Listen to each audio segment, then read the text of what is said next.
Howdy, howdy. Alright. Can you see me? I can't see myself, it's too bright. I think you can see me. Ow. Anyway, it's been quite a long time since I recorded my my last video, and I kinda noticed that when I'm having shitty days, I don't feel in the mood to be recording anything, so that's the reason why. The last time I recorded was in Farmington. Farmington was in Missouri. I'm now in Kentucky and I crossed Illinois by now. It's just been like three days, I think.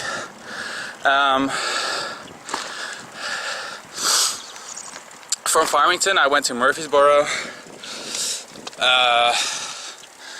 but that was my first shitty day in a long time, you know. When I got about halfway, I was in Chester, I stopped to talk with the sheriff just for fun for like half an hour, and so lost half an hour there. I stuffed myself full of Mountain Dew, which is like a pretty caffeine and sugar rich soda over here. And then I was on my bike again. Wait a moment, I've got to stop. It's not working. I gotta go up another hill soon, so let's see if I can stop here. Right. Anyway. Right. So I lost half an hour talking with the sheriff. I stuffed myself full Mountain Dew. And then when I was on the road again, I went downhill at some part. And there were two girls in a Jeep. I just couldn't help myself. I had to look. And I was, with one arm I was holding my bucket of Mountain Dew and the other arm was on a wheel. But I went past the bridge and there was a big hole in there. I saw it too late. I didn't fall, barely, but I kinda got myself a double snake bite.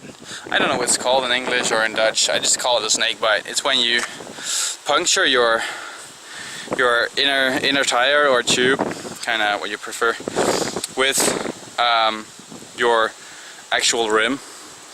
That you're either too heavily loaded or there's not enough pressure on your tires, that you just crash into this ridge so hard that you just get, well, like a snake bite in your tires. And I got a double one, and I immediately switched my front and my back wheel, because the back wheel is not really surviving that long, even with good tires. It just, you know, this is my back wheel. You know, it lost all of its profile. So I switched those, and all in all, that took me another 90 minutes. So I was leaving like my halfway point 2 hours too late, and but well, anyway, I arrived in Murfreesboro when the sun was already down. You know, it was dark and I didn't know where I was gonna stay, and I was out of food. I'm not gonna let that happen again. I was out of food, so I had to find a grocery store first, but the nearest one, like the nearest commercial one, was pretty far away.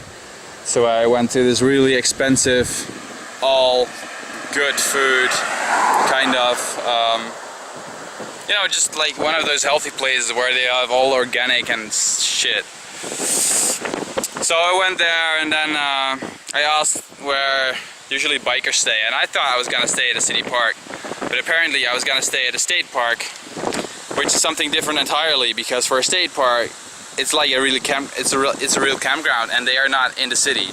They're a bit out of the city. So I asked my way around, and I asked at the food store, and they told me. So I went there. It was all pitch black, and You know, it's pretty dangerous because my back light's not working and my front light's not that good, and you know, Americans are not really considered bikers, so not in the dark. I mean, it's even worse in the dark. So there I was between the road and a very big cemetery, and I was just lost. It was dark, I couldn't see shit, and I biked for 9 hours or something. I was just really, I was so sick of it. I couldn't find it. So I was either, okay, I'm just gonna put up a tent, right? I'm just gonna put up a tent somewhere, or I'm gonna ask again. So I just knocked on someone's door, and there was a really friendly guy there. He explained it. It took him like 20 minutes to explain it to me. And then I was like, okay, I'm just gonna give it a try. I'm not gonna be sure if I'm gonna succeed, but I'm gonna give it a try. So while he was walking in again, I did something weird with my headlight, and I lost the back part of my tunnel. There was a O-ring on the back side, and I thought it was gonna be bad. You know, I don't know, it's my first piercing and stuff. So I went looking for that on the ground, and by then it was, I don't know, 9 or 9:30 or something like that, and I couldn't find it. And the guy gave me his number, even though I was still in his yard. So I called him and said, can you help me look, because I can't find it. And he was like, okay, screw that O-ring, man. We're gonna put all your stuff in the trunk, and in the truck. Holy crap! We're gonna put all your stuff in the truck, and I'm gonna drive you to the campground. So, I mean, it was one hell of a maze, you know. It was just horrible. I wouldn't have been able to find it. I hope you can still hear all this because of the wind. I hope so. I don't know where. Anyway, he took me to the campground. Screw you, wind. It's off.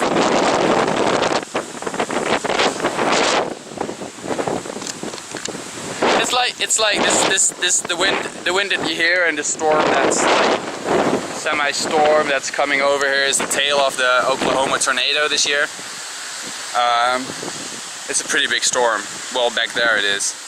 It's not here anymore, but it's still kind of windy, and it's gonna rain somewhere today again. Anyway, they took me to the campground, and it was like a $20 campground, but the woman that was the host there, she said, okay, just put it up. You can stay here for free. And so I met 2 really nice people over there. You know, somewhere you can always a bit trust in the friendliness of strangers, I guess, sometimes, if you're lucky. So I put it up, and by the time I had my food ready, it was 10:30. So it was late, and I wanted to sleep, but I had to eat because I was hungry, and I just sucked. And then the next day it wasn't any better, because I just woke up grumpy. And I still lost the O-ring, and it actually went out that night, or maybe that was the end of the night. Anyway, I was just, you know, stuff was just going wrong. I know. So that day, I just couldn't get into it. I was, holy crap, man! I'm just gonna get out the window.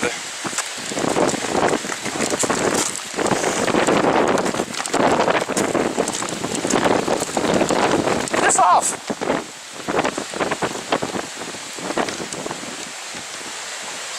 Alright, that's a bit better. Not the most fancy place, but, you know, Kentucky. Right, so I just had a bad start. I couldn't get into it, and halfway through the day, it just crashed, like physically and mentally. I just really wanted to go home. Oh, and and it was so hot. It was so hot, and the humidity is so high here that you're just drinking like 6-liter water just to keep up with your sweating. Man, I was just crying and shouting and kicking at my bike, and I was mad at everything. So I decided to stop, just bike another couple of miles, and put up my tent for the day. And when I was going down to the campground over there, I met this Scottish hiker. Well, he's not really, he's an American hiker, but his roots are somewhere Scottish. and he was just sitting at the lake, and I just sat next to him, and we just talked. It wasn't highly inspiring, but you know, not the same as talking with a biker. And but I you know, if he would have been Dutch, I bet we could have been great friends. And he was just hiking a bit, and well, the next day we left relatively early, and I got my miles. I got to the point I wanted to get to, so that was good. That was yesterday. And last night, so this morning, I stayed at the United Methodist Church in Marion, Kentucky, with 3 other bikers who were all going the other way. You know, it's just staying at a church, so I actually went out for dinner. There were two girls. They tricked me really bad into having dinner at their place, but they were really friendly, so I guess it can't hurt every now and then. I had breakfast there this morning too. That's how bad they were. So I left there early today, and well, now I'm just gonna. I met this Dutch guy, Chris. He was in the Navy, and he did 110 miles that day. I mean, that's insane. You know, that's like 180 something kilometers. That's just a lot, especially in this hilly area. So I'm gonna get near that. I'm gonna try like 80 or 90 today to make up for the 30 day I 2 days ago. I'm not sure if it's gonna work, but you know, we'll see about that.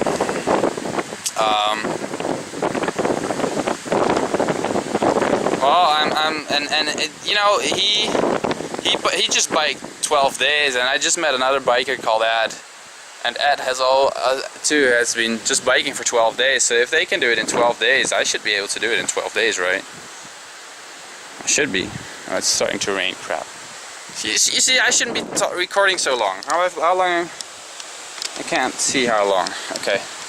Anyway, that's so far. I don't know where I'm gonna stay tonight, but it's probably gonna be, I'm probably gonna be biking a while.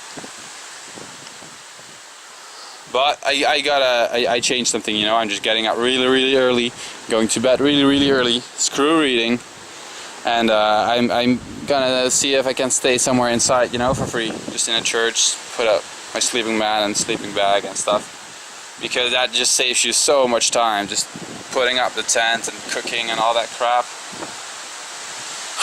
All right, I'm just gonna be biking a few more days. 2.5 weeks actually. So